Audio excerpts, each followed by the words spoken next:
Okay, so my name is Jeff Fila. I am what's called the liaison for the Grants Gateway. I work with several agencies to help them through the gateway, and I work on the help desk to help vendors and grantees to work with it. So we're going to go through the process of contract development today for the DOH contracts for Regional Emergency Medical Services Councils and Program Agencies, our EMS P1. The intention is that everybody here is either from the DOH program side or is from one of the agencies that has received the contract. And this is really towards you, those agencies that have received the contract, to help you navigate through it and figure out what you need to do next. And in general, what we're going to go through is what you would do for 95% of all the other contracts out there. There's a couple nuances from contract to contract or program to program, really, when it comes to contracts. But this is how most contracts are handled in the Grants Gateway. So this is nothing special towards your program, but it is targeted at this program. What happens after your grant is awarded?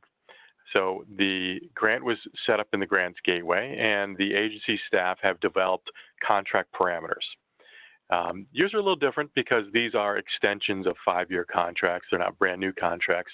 So you're not new to contracting with the state, but you are new, obviously, in the Grants Gateway. The contract details have to be updated and reviewed. So that's the step we're in right now for all of them. These contracts are in a certain status right now that will be sent to you for you to update the details, such as the budget and work plan, and review the details of it, and then get it sent back. So that would be the contract is reviewed by the program manager and contract manager, and then it gets sent back to you or somebody at your organization to sign it, so for an electronic signature. And then it goes through the process to get signed by the state. That'll be signed by the state agency. These contracts will not be signed by the Attorney General's office or the State Comptroller's office. They're just kind of on a fast track right now. So that's slightly different than many other contracts of this size. But it's going to go through a signature process anyway. Eventually, it'll be executed by the Department of Health, meaning it is now a live contract that you can actually put claims towards and work on.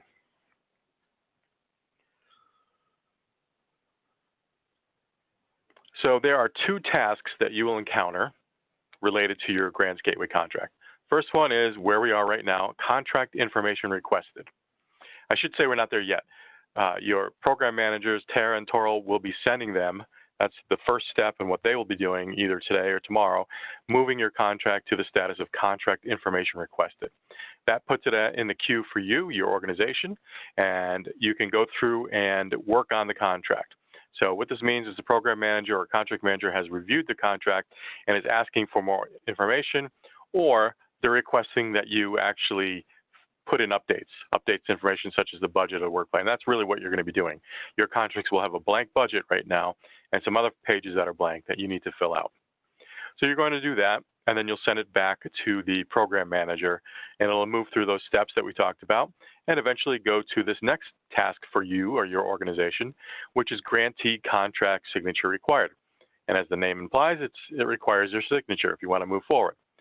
So all the changes have been locked in place at this point, and your person in the role of grantee contract signatory will electronically sign the contract. And again, we'll do that in a few minutes in the system. So what are the things you're going to do in this status of contract information requested? So first of all, you're working in what's called the forms menu. It's a menu of forms, different pages that you need to fill out. So for instance, there's one form called contract information, and that's just to make sure that your addresses are correct on the contract. Then there's the budget. You'll have to fill out your budget in each category, and the total for all those categories will add up to the total award amount for that period. So if your award is $150,000, your budget should add up to $150,000. Then you don't have to deal with the work plan, but just know what's happening with the work plans. So the REMSCOs will have the details of the work plan entered for them in the work plan properties page, and then the program agencies will have the detailed work plan attached for them as attachment C. So these are detailed work plans. A lot of information is in there, but the good thing is that Department of Health has done the work for you. There's also a folder called the Grantee Document folder, It's not anticipated that you will need it right now, but I'm going to show it anyway, just in case. If other attachments or documents are required, they can be added there, so they become part of this contract package. There's also a notes section where you can use that to save notes to and from your program manager. And then one thing you should do at this status is preview your contract. You want to take a look at what it looks like, the actual contract, and I'm going to do that myself, and I'll show you how to read a contract through the state. Okay, so it's important to know what user roles can do what. And this is what gets a lot of people hung up. So we're going to start with the Grantee Delegated Administrator down here in the bottom left. That is the user that we first set up when your organization is set up in the Grants Gateway. So a lot of you are new to the Gateway as far as your organization, so you would have only had the Grantee Delegated Administrator set up. And usually it's 1 or 2 accounts. It's a max of 2 that we set up initially. You can have as many as you want, but we only set up the first 2. So this person can add or edit user accounts. We leave it up to you to manage those user accounts. And they can manage the document vault, which is our pre-qualification system. So that is not part of today's webinar, the pre-qualification system. I'll point it out a little bit as we go through the system, but we do have webinars every Tuesday and Thursday about pre-qualification. If you're a not-for-profit, you need to get pre-qualified. So that's beyond the scope of what we have here, but I'll show you some resources where you can learn about that as we go through. So that Grantee Delegated Administrator needs to set up other accounts because you have to have somebody who can work on contracts and or sign the contract. So this person up here in the top left, this role is called Grantee. You could set somebody up in the role of Grantee, and that person can edit the contract information, and they could submit that information. They could send it back to the program manager. But note, one thing they can't do is they cannot sign a contract. So if you're a small organization, you may not even want a Grantee role. Why bother when the other 2 roles I'm going to show you can do that plus sign it? But maybe you're a large organization, or you have somebody who you want to be kind of a grant writer, and that person can work as the grantee, but they won't sign it. You would need one of these other roles on the right here to sign your contract. So Grantee Contract Signatory, as the name implies, that's the one that originally we set up to be the person that can sign the contract. They can do everything the grantee can do and then also sign it. And then there's also a role called Grantee System Administrator. They can do everything that the Grantee Contract Signatory can do. They do have a few other additional administrative abilities, and that's beyond the scope of what we're doing here. So it really doesn't matter which one you pick. Most people would just choose to pick the Grantee Contract Signatory. So again, feel free to create more than 1 account if you want, but you definitely have to have somebody in a role that can sign a contract. Just a few notes about those roles. Do not, if you're the Grantee Delegated Admin, do not change a user's role. It actually appears, the system actually allows you to change a role, but bad things happen when you do that. It kind of makes a hybrid role and breaks it. So if a user needs a new role, they need a new account. And that's fine. Users can and may have more than 1 role with your organization. That's fine, because maybe they are a grantee or a Grantee Delegated Administrator, and they also need to be a Grantee Contract Signatory. That's fine. But realize if a user has more than 1 role, they're going to have 2 logins. So they can use the same email address if they want. They can even set it up to be the same password, but they will be 2 different roles, 2 different accounts if they need different roles. So just make sure that the person that you assign as the Grantee System Administrator or the Grantee Contract Signatory, whatever person you're going to have electronically sign the contract, is really that person at your organization that is authorized to sign legal contracts on behalf of your organization. All right, so that's the roles. And if you were a Grantee Delegated Administrator, this is the path that you would go to add a new member or edit members. You would go to Organizations, and then Organization Members, Add Members, and then New Member, and that would give you this form that we see here on the bottom to fill out, and you can see, it's hidden by my buttons here, but right there is where you pick the role, which role that user would be. And the moment you do that and you assign this person, they get 2 emails. One says, this is your user ID, and the other says, this is your temporary password. You log in, change your password, and then you can start working on the contract or whatever else needs to be done. So I'll do that actually in the system just to show you again, but that's how you add users. So you may not have a task in the system. You or your users may not have a task in the system, and that's fine. Tasks would be assigned to you if you were assigned to the contract.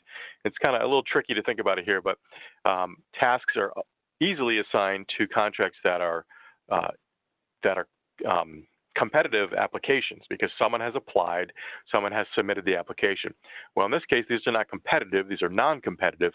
So nobody at your organization actually applied, nobody actually submitted an application. So the system doesn't automatically know who to assign a task to. So the tasks here, while I'm showing it, you probably won't use it, you probably won't need it, but there's a better way to get to your contract anyway. So if you did have a task, it'd be very obvious because you would have a My Task section on the home page. And you can go through there and just open the task and see what it is if the contract is waiting for your approval or editing. There's also what's called a task list, where you can search for tasks that maybe other users or yourself at your organization may have. Again, I would say don't even really bother with tasks because you're not going to get a task. And the easier way is on this next page here, you can just search for contracts. So you can see right up here on the top of the main page, there's a contracts button, and you would click on there to search for contracts. The My Tasks that I talked about was down here in the bottom. My Tasks, there's an inbox, which you can ignore. My inbox is just a copy of any email that might have been sent to you. It doesn't really help you work in the system. And then there's view opportunities here would be if you wanted to apply for a grant. Well, that's not what you're doing. You already have a contract. So again, that's up here in the top to click on that contracts button. So if you were to click on that contract button, you would be brought to this contract search page, and this will allow you to search for the contract. So if you don't have a task, it's a lot easier just to go here and click on contracts in the top of the page. One thing you can do is just leave this all blank and then just click the search button down here. Because if you don't have many contracts with the system or only one, there's no point of narrowing it down. Just hit search and it'll show you all of your contracts, which may only be one contract. But if you did need to narrow it down, you could type in, for instance, EMS here in the grant opportunity ID, because I know this has the 3 letters EMS in it. You could search by the name, or you may know your contract number, which is a long string of numbers or a 5-digit number starting with 35 or 36. There's no reason to narrow it down here. This just causes confusion for people, so I wouldn't bother narrowing it down with term and period dates. So you go in, and for most of you, we just click on search, and it would find your contract. So what's next? Obviously, right now, I'm going to show you what to do in the Grants Gateway, but what's next for you? First thing you should do is set up your user accounts. Make sure you have the grantee, but certainly, maybe the grantee, but certainly a grantee contract signatory, somebody that can eventually sign your contract. The program managers, Tara and Toril, will send the contract to you in the status of contract information requested. Again, you won't get a task, but you should search for it. So like I said, you may not receive an email from the system, so please log in and search for your contract. So I think it's safe to say that you'll probably all have them by, say, tomorrow afternoon, and then you should be able to log in and find your contracts. So then start working on the contract. Work on it by filling out the pages in the Forms menu, those pages we discussed earlier, and the pages that I'm about to show you when I log in. I would certainly do a preview of your contract that will allow you to see it in its PDF form, the actual kind of final form that you're going to be signing and using, and the final legal document. You'll end up sending it back to your program manager by doing a status change, which is called Contract Information Submitted. That'll send it back to Tara or Toril, and they'll be able to do what they need to do and move it on to the next status and eventually move it into the signature process when it will be sent for you for your electronic signature. When I say you or somebody at your organization. And right now I'm at the Grants Gateway, but I want to go to the Grants Management website first, just so you realize we have these resources available for you as well. So the website is grantsmanagement.ny.gov, and it's a standard New York State agency template. And you can see there's some navigation here in the blue menu. So you can if you go to Get Started, it tells you how to search for grants, how to register your organization, which I think you've all done, how to get pre-qualified. So I did want to point that out, get pre-qualified, because if you're a not-for-profit, at some point you're eventually going to need to be pre-qualified. This talks about what that system is, why we do it, what's required, and it actually walks you through everything you need to do. So pre-qualification is not a 5-minute deal.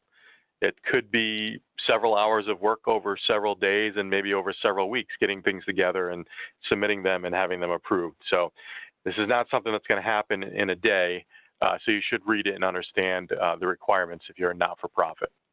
So again, that's under Get Started, Get Pre-Qualified. I also wanted to point out that there is some guidance on managing contracts, essentially what we're doing right now. And if you go to training and guidance, we do have an FAQ, one for pre-qualification and for the system. And then if we click on training guidance for grant applicants, we have webinars, documents such as our manual, and then recorded videos as well. So if you have if you need help for specific topics, you can see we've got these buttons here, or if you want the actual manuals or documents, you can click on documents here, and we can bring you down to the vendor manual and the pre-qualification documents and manual as well. So I certainly suggest you take a look at this vendor user manual if you're stuck with anything. But we do have help. We have a help desk that's there 8 to 4 every weekday. And if you went to Get Help, you can see we have the help desk here with a phone number, which we don't man that phone number right now because we're all working from home. But if you did leave a voicemail, we would check it and get back to you. We really do prefer just to get back to you through email. So the best way of contacting us is through email, and we are very quick about responding to the emails. It's very rare if anything would go maybe, even a half hour after it's been sent. If you forgot your username, we talk about what to do here because sometimes you get locked out or you don't know your username, and there's a forgot password link on the login page, and that'll get you to get it reset. All right, so that's the grants management site. Again, grantsmanagement.ny.gov. You will be logging into the grants gateway, which is grantsgateway.ny.gov. So I want to point out one quick thing here, which sometimes people get tripped up on as well. And that's because a lot of people are in the habit of typing in www. So if you were to type in www.grantsgateway.ny.gov, you would get this error message that it's not secure. You could still move on if you went to advanced and then clicked on it, you could go there. That's not an error. It's just the way the state has set up these secure websites. And we just don't want you to use www. Just go to grantsgateway.ny.gov, and that'll bring you where you need to go. And this page has the login up here in the top left. It has links to our website that I just showed you and information about the help desk, so you can get to that directly from the Grants Gateway homepage. This is where you can find grant opportunities. You can browse or search for them. If you want to sign your organization up or sign yourself up to get emails for new grants that are posted, you can do that here. And then, of course, registration, people who have not yet registered would start here and click this Request Access Now. But you're not going to do that. You're going to click on Login and log into the system. So I'm actually going to go into a different system we have, our staging system, where I can do whatever I want without messing anything up. And I'm going to log in as a user. Now I'm going to actually first log in as a myself here, which is kind of a super user, but I'm doing it just to show you, how to add users to your account. So I'm going to go search for an organization. You wouldn't do that. You would click on Organizations. We have an organization called Sample Organization. Let's pretend this is your organization, and you've clicked on Organizations up here in the black bar. You can go to Organization Members, and from here you can manage members. So let's say I wanted to take one of these users out of here. I could uncheck their name and hit Save, and I've just removed them. It gives you this green light. You've just, the information has been saved. Or I could add a new user. If I click on Add Members, and then New Member. This is that slide I show you in the PowerPoint. So you put in the person's first name, last name, their title, their email, and so on. And here you would pick what role you're applying to that person. So that was organizations, organization members, add members, and then new member. Here, if you just searched, this would be to search for somebody who you know already has an account, but you want to add them again. That's pretty rare that you would do that. All right, so I'm not going to add an actual user. I'm going to log in as a user I have. Her name happens to be Barbara Signatory. So I sign in with Barbara Signatory, and you can see she is a grantee contract signatory. So I don't have any tasks, which is probably what's going to happen for you. I do have one message in my inbox. Again, we can ignore that. There's 379 grants I could apply for. We're not going to do that. So let's talk about the layout of the screen here, though.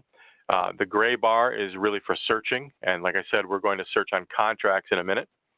The black bar is kind of resources. So training materials, that's where that organization button is that I showed you a minute ago. Profile is your personal profile if you need to change your email address or something. And then log out would obviously log you out. The blue bar here, I call this the action bar.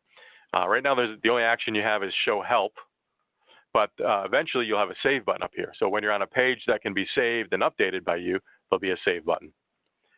All right, so we're going to go to contracts and we're going to search for that contract. Now it remembers the last search that I did, EMS. But if I left everything blank and hit search, I know this sample organization might have a few contracts, but if I hit search, this is all the contracts I have. There's 7 of them, and there on top is the EMS one that we were talking about. So the contract number is this whole number, or you can just refer to it as this 36111, and you can see it's for $120,000. And now it's in that status that we talked about, contract info requested. So I'll click on it, and we'll get working in it. So now I'm in the contract. I'm at the contract main page. It's just an overview showing how much I have for this period, the dates for the period, and what status it's in. Be familiar with this details button that toggles open and close. That does show you what status you're in right now. Now I know contract info requested is that status that we talked about in the PowerPoint, and I know this is a status where I can actually make changes and save them. So all of what you're going to do is here in the Forms menu. This link will bring you back to the page we're on right now. Status changes, you can see eventually we'll apply that status of contract info submitted, which will send it back to the program managers. Management tools, you can ignore that for now. There's really nothing to do with that.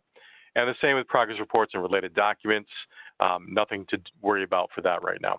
So everything is in the Forms menu, so you can hover on it, but most people just choose to click on the word Forms or Forms menu, and that brings the whole menu up here. So it's separated into different sections. Contract document properties.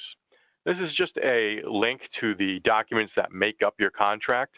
I wouldn't bother looking at this page because we're going to look at the whole contract in one. We're not going to bother looking at each part. This was not an application, so there's no reason to print the application or look at an RFP or look at application versions. But right here is where you get started, and you can see there's a red hand because there's an error on that page or something that's awaiting your input. So we'll go here to contract information, and it says, please review and save this page for accuracy. What is it? This is the address that shows on the home page of your contract, or the first page of your contract. Now, this organization that I chose, my sample organization, only has one address, so it's pretty easy to pick the right one. But many of your organizations may have several addresses listed in the drop-down here, and we don't know what to pick, so we leave it up to you to pick the right one. If these addresses are wrong, you need to contact us, contact your program manager or the help desk, because we want them to be right. Now, in reality, nobody's mailing you a contract. Nobody's mailing payments to you. It's all done electronically, but this is still on the home page of the contract. So pick the right addresses and then hit save, and it's processing. And that page has been saved, and I've locked in these addresses. So that's all that this page is about. Let's go to Forms menu, and that was contract information. You can see it updates with a timestamp who saved it last. And then you're going to go to project site addresses. Now this doesn't show on the contract, but it is a required field in the Grants Gateway. So if we go here, we'll just call this sample EMS service. I know the S would be redundant, but we're going. Project site-wide, you would leave as a no. Address is just your address. 123 Main Street, Albany, New York. A county, and then I'll just make up a zip. And you don't have to worry about the regional council or the agency-specific region. Those are not required. So just the name of your organization or the name of your building or the name of your headquarters, and then the address, and hit save. Again, this doesn't show up on the contract, but it is a required part of the system. All right, back to the forms menu. I can actually hover and get to the next part of this page, of this section, which is program-specific questions, or you can click on forms menu, get brought back to the menu, and then go right here to program-specific questions. So there's an important one here, which is project title.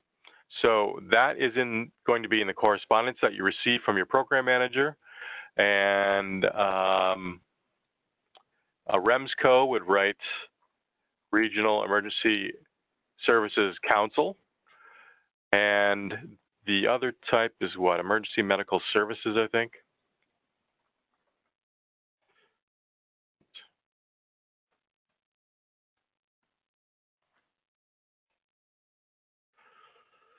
And then there's a question, just the system has to have at least one question.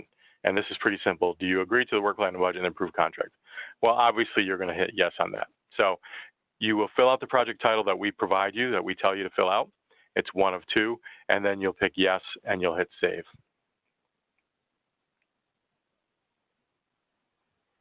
Okay, easy enough. Back to the forms menu. So we filled out the first three sections here. And next is the budget. So this is just going to be a fake budget. And if we went to the bottom here of my expenditure summary, you can see there's an error hand there. And that's because, if I click on it, I was awarded $120,000 for this period, yet my budget adds up to zero. So that's why there's an error. So I'm going to go in back to the forms menu and create a budget. So you have a budget somewhere in a Word document or PDF or Excel document, and you're going to just enter those details here. So we've got some, let's say, for personal services salary.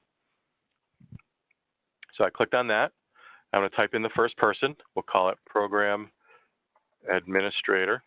Now, the EMS program may not have done this before, but I will say this is something that going forward in the future is probably an important thing to do, which is type in the person's name or whatever details you might have that are relevant, because this field down below, where it says role responsibility, that doesn't actually show up on the contract. So whatever you have here is what will show up on the contract. And if it's going to the Attorney General's office, to the State Comptroller's office for their signatures, they want a little more information. But this is only one person. And what is their annualized salary? So I'm just going to say this person's salary is $60,000, and they work 35 hours a week, but they're only 50% funded. Now that may not be true for you, but this is how I made my math work, so that's why I'm doing it this way. So 50% of 60,000 is obviously 30,000. So I'm saying this person's salary is 60,000, yet they're only working 50% of their time on it for the 12 months out of this program, out of this period, which makes it $30,000, and I hit save. So I've saved, once it processes, I've saved J. Smith.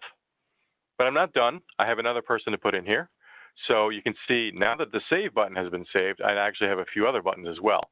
So I'm going to click on add, because it allows me to add a second and third and fourth and so on person. And I'll go here and type in Educational Services Director M. James. Again, just making things up here. And I'll copy that down here. Same person, let's say she's only one person. Let's say it's the same thing. She has a salary of $60,000. She works 35 hours a week. She's only funded 50% of her project, or 50% of her salary is funded by this program for 12 months. So that means, again, $30,000. So the system is not going to do the math for you. If you put in 60,000 and you say 50% is 20,000, it's not going to check you. It's also not going to be right. And if it was going to the state comptroller's office, they would reject it based on your flawed math. So make sure that you get the math right. One thing that can help you with that is this category total summary. If you have a lot of items in the category and you just want to make sure that it all makes sense, click on this. It'll download an Excel sheet for you. I have my other window here, but I'll bring it over. And you can see, I'm just going to zoom in. This would be a listing of all the items I put in here, all the numbers I put in, and you could easily add formulas to check or just double check that you spelled everything right or entered everything right for this budget. So it does it on the category basis, and since I did 2 items in salary, it gave me those 2 line items. So that's this category total summary. Notice I do have the 2 items because the first time I entered one, I hit save, then I clicked add, and now I can toggle through them. And if you have 3 or 4, it'll allow you to do that. The way this works is it shows them in alphabetical order in this list, but in the order you actually entered them is the way it'll be shown in the contract. So it's a little weird there, but that's how that works. Okay, so I'm not done with my budget yet, though. Now there is a narrative section, and forgive me, I forgot what the program said, if they want you to enter anything in here or not. I'm going to say yes, but they can override me. So this narrative does not show up on the contract. I was just told yes. So the narrative does not show up on the contract, but what it's for is a tool to help the program understand the nuances of the salary. So this is, like it says, a narrative. You may have written it in Word or something, and you can copy and paste it in here. If I may, type a bunch of stuff in here. So what this is, as this says, provide an explanation of any exceptions in staffing patterns and or annual salary costs.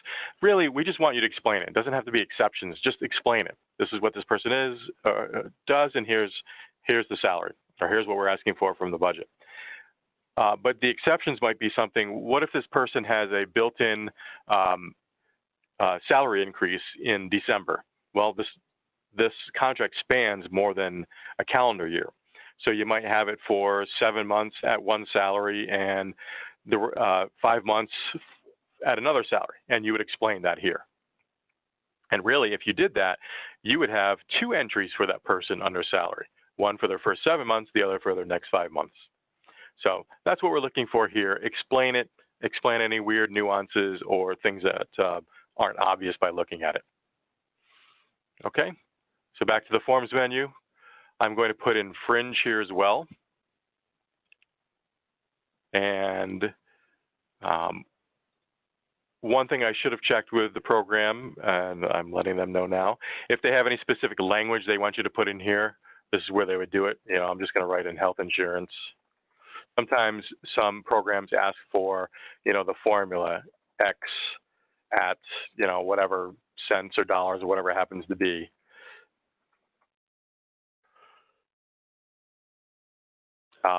So yep, they're saying they're asking for a breakdown. So kind of a breakdown here of where it comes from, but the details would go in the narrative as well. So in this case, again, I'm just using a round number. This may not make sense in the real case, but I'm just using round numbers. So there's 20,000 right there.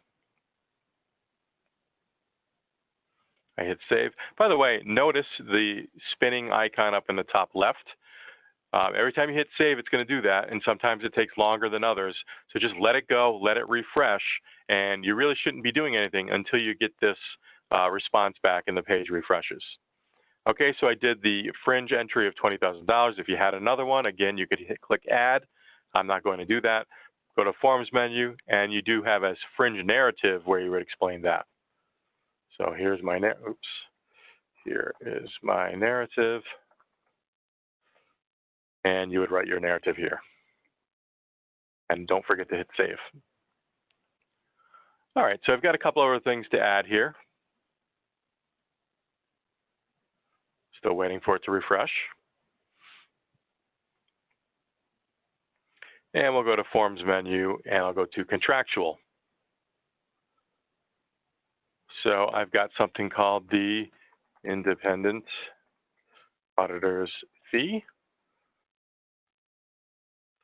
And that's going to be $6,500. You can see these other categories are slightly different where they have a name, type description, and justification. I don't know why I wrote, here's my narrative. I meant to copy this here. Again, copy the first line into the second line because only the first line will show on the contract. Okay, and I'm going to add to the contractual section, so I'll click on add. I'm going to add another line, which is regional medical fee. And this one is $7,500. Let's save.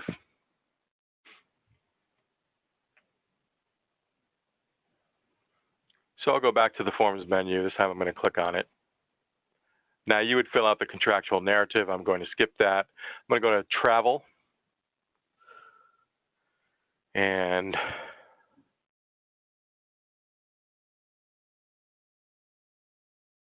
this one is $1,700.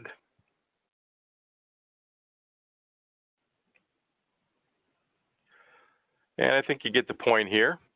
So I'm just going to lump a bunch of other things together in one more section. So I'll go down here to other. And this actually may be under operating expenses, but I'm just going to do other. Let's say supplies. Here is the justification. So you can see some of these have a justification to them. And this one is going to be $4,000 and hit save. And I think I'm about 20,000 away. So I'm just going to click on add. Obviously, you'd have a real budget. Something else, something here.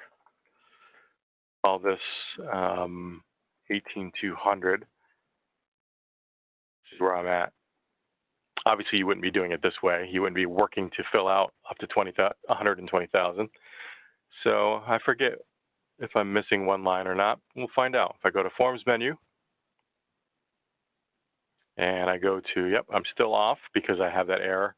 I'm off, I'm guessing by 2,100. Yep. So I'll go back to Forms menu. Let's say I'll just add a contractual thing here. I'll click on add.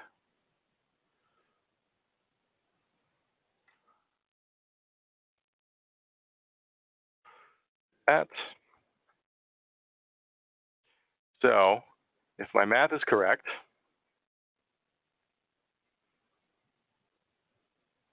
okay, so it saved it.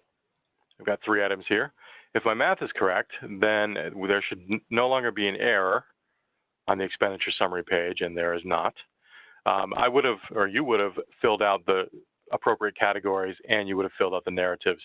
If you have nothing in equipment, don't bother going in and typing NA, just don't touch it, it's fine. But if we go to expenditure summary, now we'll see it all adds up, and there's no more error because 60 plus 20 plus 16,100 plus 1,700 plus 22,200 added all together all equals $120,000, which is what my award for this category was, or this period was. So we're done with the budget. We'll go back to the forms menu. Now realize there could be some back and forth here. You may submit this to the program manager, and they may send it back to you saying, you really didn't explain this one item well enough, or you need a little more, some more details here, or break these 2 things apart, or something like that. So there could be some back and forth here in this status, back to the program manager, back to contract info requested, back to the program manager, until eventually she says, yep, everything looks good. We're going to move it on to get signed now. Now there's a work plan overview form, and this is a required field from you.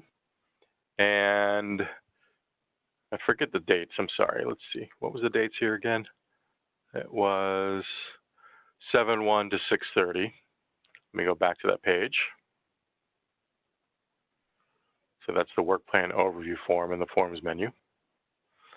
So the dates are 7/1 to 6/30. Now there's a project summary. We will provide you the project summary that's found on your work plan document, project summary. Okay, so it's a lot easier to copy and paste it. You don't want to type it. You can see it allows up to 50,000 characters, which is a lot. I mean, we're talking 20 pages in a Microsoft Word document, or 12 pages, I think. No reason to do that. So organizational capacity, so just type NA here. You have to type something because, again, it's a red asterisk, meaning it's a required field. All right, so I haven't hit save yet on this page. Doing that now. So the next thing is the work plan details. And you should be familiar with this because it's the same layout that you've had in your other contracts. And a work plan has objectives, tasks, performance measures. So objectives are the high-level goals. Tasks are the individual, kind of milestones or subtasks throughout the contract or throughout the work plan. And then the performance measures are the ways of measuring, did we accomplish this thing? Is it number of widgets or, number of beds, number of visits, whatever it happens to be. It's nice if it's something that can be quantifiable, but it doesn't have to be quantifiable. But anyway, there's two types of work plans here based on the type of contract you are. So this type of contract, you can see we have it actually listed out here, all the details of the work plan. So these are the REMSCO type. All right, so your other contracts though, all this will say, if I go back up to the top, is see details in attachment C, see details in attachment C, see details in attachment C. So it's going to just do that, and it'll be actually an attachment document that'll be attached to your contract. So the two types of contracts that we're dealing with, the work plans will look slightly different depending on what type of organization, what type of provider you are. But the bottom line is you don't have to do anything in the forms menu related to the work plan. It's been done for you in one of those two ways. So if we look at the forms menu again, you do have to do the work plan overview form. You do not have to do anything with the work plan properties. Feel free to look at it, but the best way of looking at it is later on when we actually look at our contract. Okay, so the next thing is the file folder called Grantee document folder. You may not need it, you may not use it, but I wanted to point it out just in case if there does come a time where you need to use it. So this is a way of uploading and attaching any document you need to so that it becomes part of, not the contract, but part of this contract package. So maybe it's something that you have to send to your program manager. Yeah, you could send it to them via email, but this is a way of kind of permanently attaching it to your contract package so it kind of doesn't get lost. So here's an example, workers' comp. I can then choose the file and then hit save.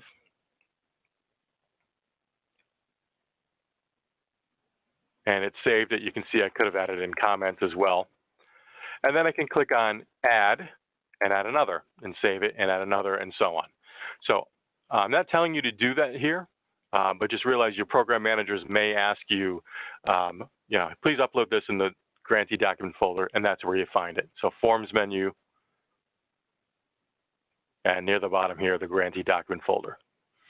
All right, the last section, contract versions, will be blank right now because we don't yet have a PDF of a contract.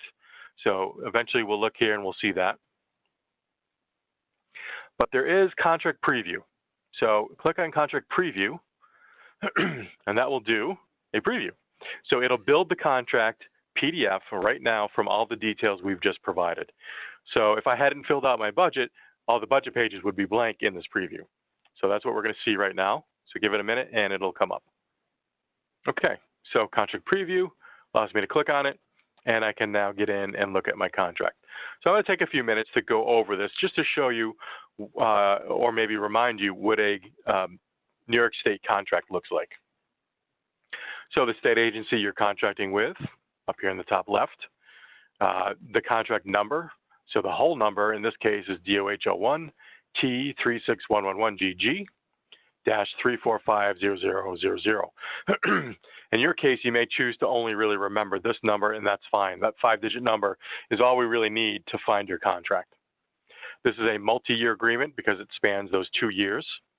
This is the name of my organization, and the incorporated name, they're different just because this is a test system here. It's a new contract. And remember that title I gave it? Well, that from the program-specific questions page in the forms menu feeds right here in the contract. So that's why you want to get that right. This is your vendor ID number through SFS, your federal ID number, some other information, agency identifier. This is that address. So remember that address I had was 110 State Street, and I checked it for all three. Well, if you had different addresses or they were different from one to the other, that would be shown here as well. My organization is a not-for-profit. There's actually an error here or something missing, and that I don't have my charity's registration number or an exemption code. So your program managers will be checking that, but you should know that if you don't have a charity's registration number and you're a not-for-profit, you need to have one or an exemption code. And I'll show you, if I forget, remind me, but after I do this, I'll show you where to find that. So that's page 1. Page 2 is the dates, the term and period, and the amount. So you can see it's for $240,000 because it's $120,000 year 1, $120,000 year 2. So we didn't do anything about year 2. It's just been set up kind of as an out year, ready to be part of this multi-year, 2-year contract. Page 3 is kind of a table of contents.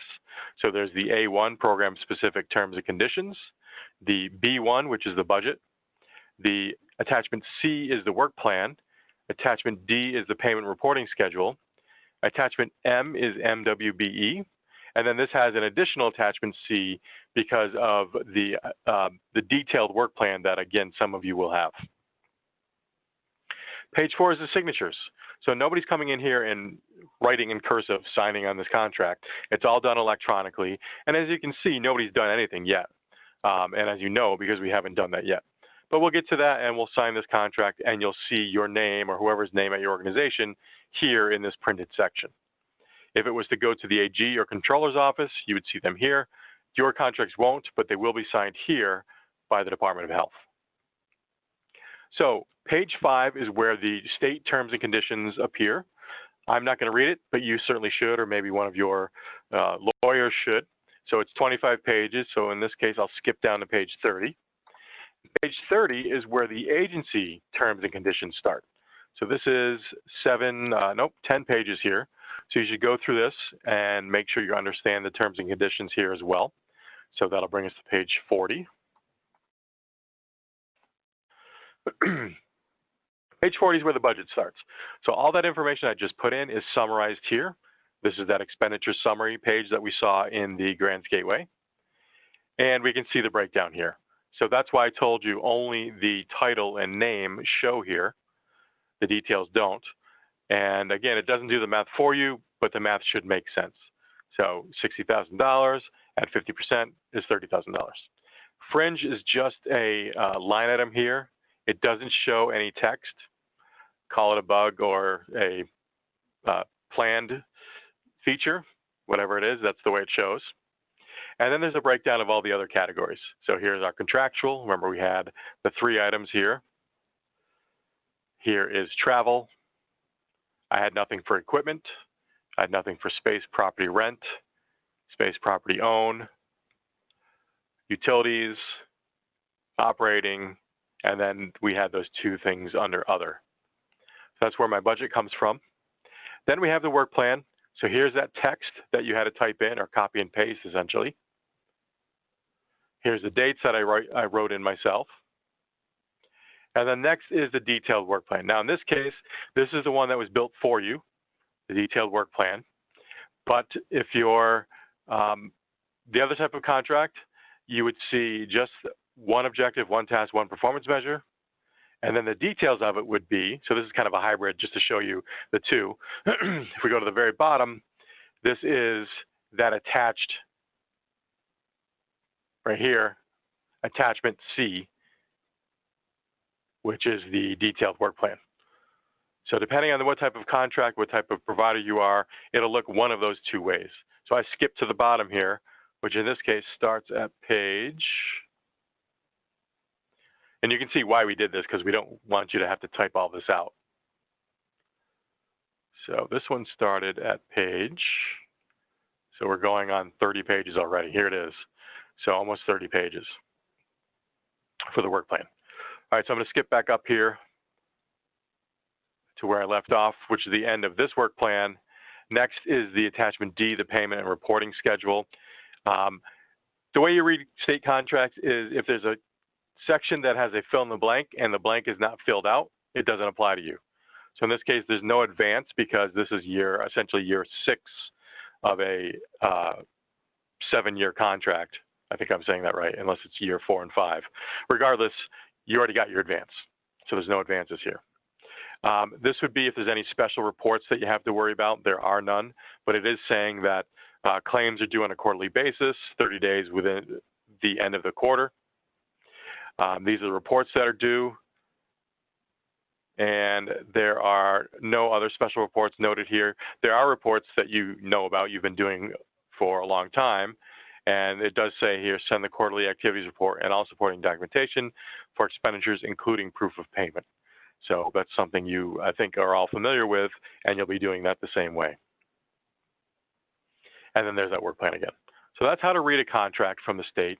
Now, we've gone through, we've filled out all the pages in the work plan and the budget, done everything we needed to do here in the forms menu, and I'm ready to send it back. There is one more thing I want to show you, and that's this notes section. And it might be useful to you and or your program manager, just a way of saving notes back and forth to each other if there's something that you need to comment on or add a reminder. So they may send to you something like, awaiting XYZ document, request sent on 6/2, something like that. Just so they have a history of what's been going on. So you can say here something like,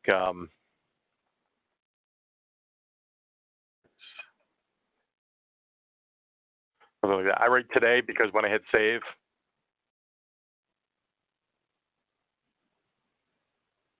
it actually gives you a time and date stamp.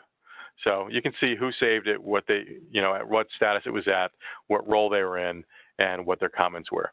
So you can just keep a list of rolling comments if you need to. Now, I'm not saying you have to do this. I'm just pointing it out. This is another section in the forms menu, again, at the very bottom. Okay, so I'm done. I filled out everything I need to do. I did my preview. I think my contract looks fine. I'm ready to send it back to my program manager, and I do that by going to Status Changes and apply the status of contract information submitted. Now let me track back to the first thing we did here in the gateway, which was talk about the users and look at the user role. If you forgot that you had to add a new user and you logged in as a grantee delegated admin, you wouldn't be able to do any of that. You would not have a save button on any of those pages. And you won't be able to do this, status changes, apply the status. So only a grantee or a grantee contract signatory can do that. So I'm the signatory and I'm going to apply the status of contract info submitted.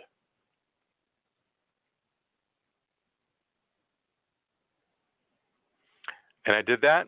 And now I can tell it's changed because it's now in a different status called Program Manager Review. And just to prove to you, I can go back to the Forms menu. I can go back to one of those pages that I've saved already. And notice there's no more save button. I can type whatever I want here. It doesn't matter. There's no save button up on the top. Okay, I'm going to log back in as Barbara Signatory. Again, she won't have a task. She probably won't have an email. Hopefully, you'll get an email from the program manager saying this one's ready to go. So she'll have to search for it, go to contracts. It remembers your last search. My contract was 36111. Hit search. Wait for it to spin and refresh. Here it is, and that status of grantee contract signature required.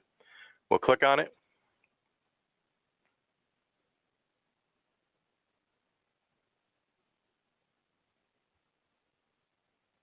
I'm back in my contract.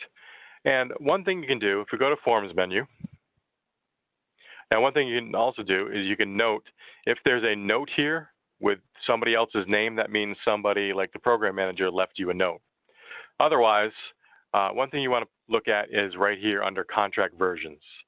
So under contract versions is a unsigned version of your contract.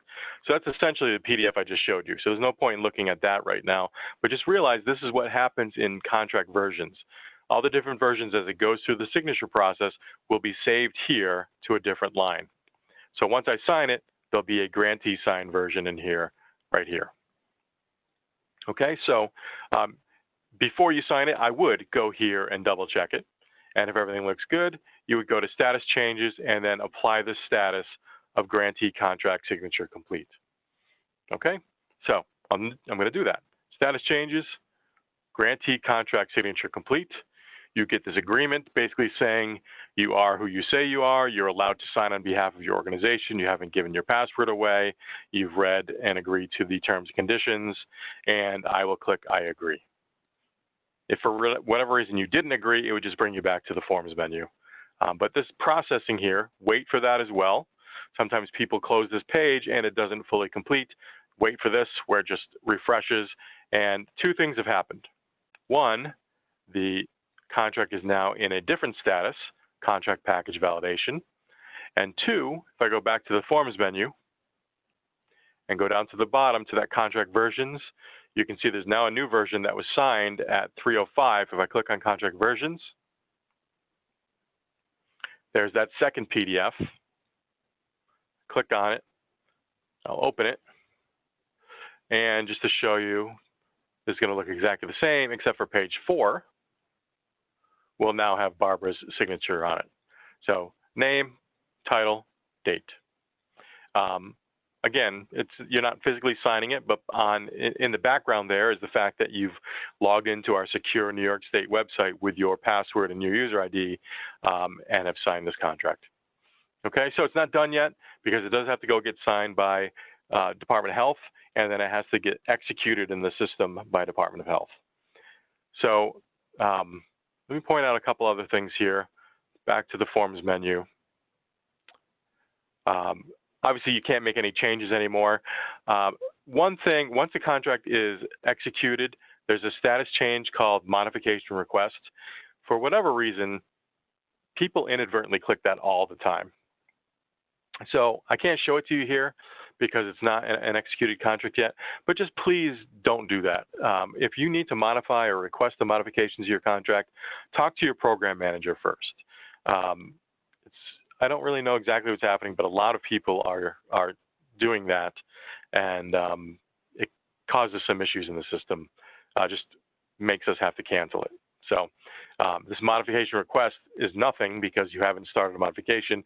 And again, I wouldn't unless you actually talked to your program manager and they deemed that was necessary.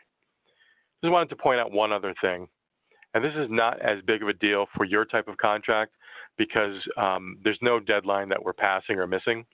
I mean, technically there is because we want to get these started by 7/1. I think the other ones were 4/1 though. There is this period schedule report. If you click on that, that just shows how many days we've allotted for each step of the process and where we are in that process. So it's a PDF. If I zoomed in here, you could see, you know, we scheduled 2 days for this and it took 0. We scheduled 5 days for this and it took 0. And 2 days for this and it took 0. So obviously I did it all in 20 minutes. But that's just explaining, just showing you, you know, where we are in the schedule, how many days we've allotted for it, how many are left over. The idea is we want to get to, we don't want to pass our start date. We want everything to be done well before 7/1. So it's really up to you to help in that process to make sure that you can turn this around in a timely manner. We are giving you 5 days, and it's not 5 business days, it's 5 calendar days to work on this information. So we'd like you to, you know, stick to that or obviously be less than 5 days if you can, just because we're trying to keep it along the schedule so we can have these executed prior to that 7/1 start date. 2 things. One is the pre-qualification. If we go here and I look at my organization, I can go to the document vault, and that's where pre-qualification is. So I'm not going to do this right now, but realize we do have webinars, and I wanted to point that out. That's on the grants management website. And if we go to training and guidance for grant applicants and the live webinars, you'll see a schedule and a link here to get into these webinars. So the other thing I wanted to point out on the organization page was the charities number, and that's right here under organization information. And because I'm the signatory, I don't have the save button here, but your grantee delegated admin does. And right down here, I haven't saved a bunch of things on this page. Right down here is the charity's registration number, and that's a number that's 2 numbers dash 2 numbers dash 2 numbers. So if you don't know it, you can go here. I'm just going to Google it. I think it's charitiesnys.com. Yeah. charitiesnys.com. You can do a advanced search right down here. And you can search on your EIN, on your organization name. I would just do contains. And then when you search, it'll show what your charity's registration number is. And you can come back here into the Grants Gateway and save it here. And if you did that, that would appear here on your contract, right down here in the bottom of page 1. So please be aware of that, both the program managers and you, the users, the grantees, because that is an important part that needs to be on a contract in order for us to really get it approved.